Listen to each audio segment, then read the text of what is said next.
malalamiko dhidi ya Padre Charles Kitima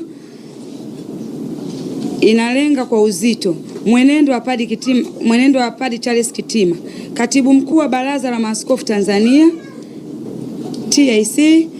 Kwa muda mrefu kauli, matamko, mienendo yake inatafsiriwa kwa waumini wengi kuwa mwelekezo wa kisiasa, ikiwemo mahusiano yanayoonekana kuwa kuharibu chama cha Chadema. Hoja kuu zilizowasilishwa ni hatari ya kulifanya kanisa lionekane upande wa chama cha kisiasa, kuvuruga nafasi ya kanisa kama sauti ya haki ya wote, hoji uhalali wa Ukristo wao, ambalo jambo si la haki. Lakini pia tukiangalia Biblia inasema wazi kabisa, yeyote atakayemwambia ndugu yake mpumbavu atapata hukumu. Hii sio mimi, ni Mathayo.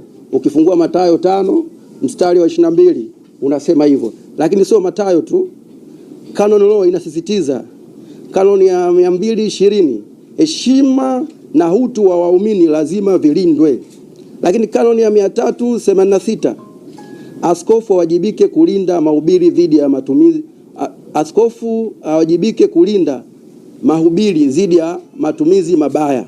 Kanoni ya 387, askofu awe kielelezo cha unyenyekevu na upendo. Lakini kama itoshi, kanoni ya 392, askofu azuie matumizi mabaya ya mamlaka. Lakini kwa kusitiza zaidi, Papa Mtakatifu Francis alisema wachungaji si waamuzi wanaotoa hukumu, bali ni baba wanaoandamana na kondoo. Lakini mfano wa kitume na mapokeo ya kanisa. Katika historia ya kanisa, kukemea kwa heshima hakujawahi kuwa uasi. Mtume Paulo alimkemea Mtume Petro hadharani pale ukweli wa Injili ulipokuwa hatarini. Nilipompinga uso kwa uso kwa sababu alikuwa amekosea. Jamani, nendeni mkaangalia Wagalatia 2 mstari wa 11 unasema hivyo.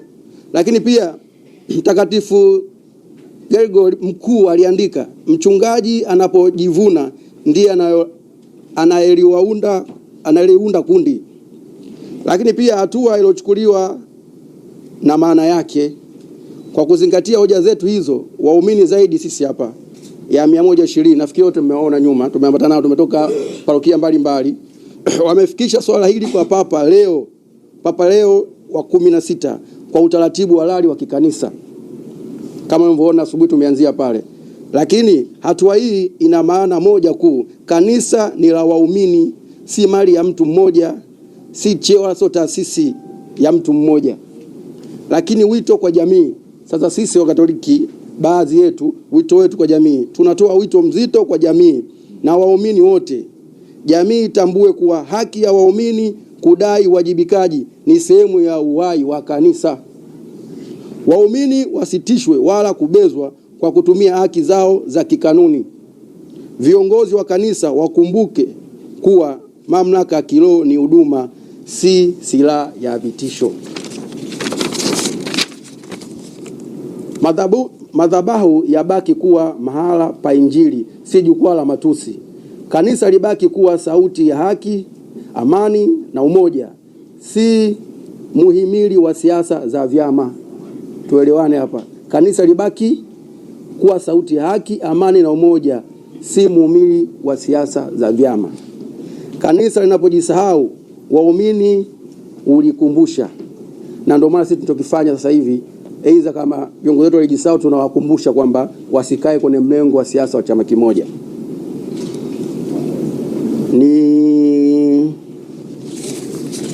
Nafikiri tutawaachia pia hii naraka nyewe waandishi wa habari kwa ajili ya aidha kupata content zenu, lakini hapa sisi tumefikia tamati. Asanteni sana, Mungu awabariki. Tumsifu Yesu Kristo.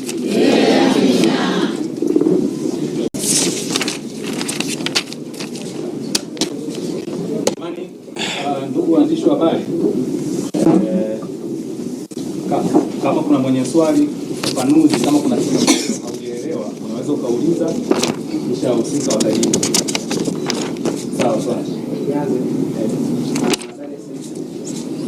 Sasa ndio mimi nataraji niko kwa inawezekana sijafahamu ama inawezekana labda mzungumzi sijaelewa vizuri. Unachotaka uongozi wa juu kama hapa uchukue hatua za kinidhamu Charles Kitima ama umuondoe katika nafasi yake? Hapana, tutaki aondolewe kwa sababu bado ni kiongozi wetu wa dini na tunamheshimu sana na bado anatuhudumia kiroho. Tunachokitaka arudi kwenye mlengo wa kiroho. Kanisa sio sehemu ya siasa. Karibu. Kabla ya kufanya hii press, pengine mlishajaribu kuwasiliana na kiongozi mwenyewe? Na pia la pili, ili mtu awe Mkatoliki sifa zikoje? Ili mtu awe Mkatoliki kwanza uzaliwe. Ukishazaliwa ukibatizwa kwa sisi manetu ya Kiroma, wewe ni Mkatoliki. Utapata mafundisho mengine, utapata komunio ya kwanza, utapata kipaimara, utakuja daraja la mwisho aidha upadilisho au ndoa takatifu. Karibu. Tumefuata process zote na hii sio press ya kwanza, labda wewe ndio umekuja hii ya leo, lakini tunafanya taratibu zote, tunapeleka barua zetu. Tunachokiomba sasa hivi tujibiwe na hatua zingine zichukuliwe. Mimi na swali. Mimi naitwa James. Natoka Torch Media. Nilikuwa nauliza, nyie mmesema ni Wakatoliki. Niko nataka kujua mnasali kigango kipi, parokia ipi, na mnaweza mkatuambia nyie ni jumuiya gani? Lakini pia ili uwe Mkatoliki, ngoja malize. Ili uwe Mkatoliki, ukishabatizwa lazima uwe na kitambulisho ambacho kina namba. Nilikuwa naomba watu watatu tu wanaonyeshe vile namba zile, hata kitambulisho cha mfano, ili niamini kama kweli ni Wakatoliki, ili tuamini wanaoongea ni wa kweli. Lakini kwenye kanisa Katoliki kuna wasemaji ambao ni walei. Sasa hamjajaribu kuwashirikisha walei ndio waje wazungumze hili, au nyie mmejiorganizeje?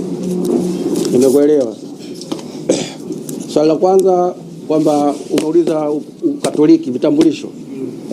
Nikwambia sasa hizi passport yako hapo umebeba? Kwa sababu hujajiandaa na safari ya kusafiri, si ndio? Sisi tumekuja kama Katoliki, swala la niko kigango gani na swali jumuiya gani, kanisa gani, nilishajibu hilo swali. Hata walikuwa kwenye press ya kwanza waliona na tayari ujumbe ushafika kwenye parokia yangu, kwa wanajua na hichi ninachokifanya, wanajua kwamba kuna muumini huyu ana hoja zake hizi anatakiwa kujibiwa. Tumefuata process zote. Sisi wa Roma unaruhusiwa kupeleka malalamiko pale kwa ngazi stahiki ya kiongozi unampelekea malalamiko. Siwezi kwenda kwa lalei kwa wakati mimi nataka askofu wangu afanye kitu hiki. Sasa na wewe nikamshtaki, nikukushtaki nikashtaki kwa mwanao.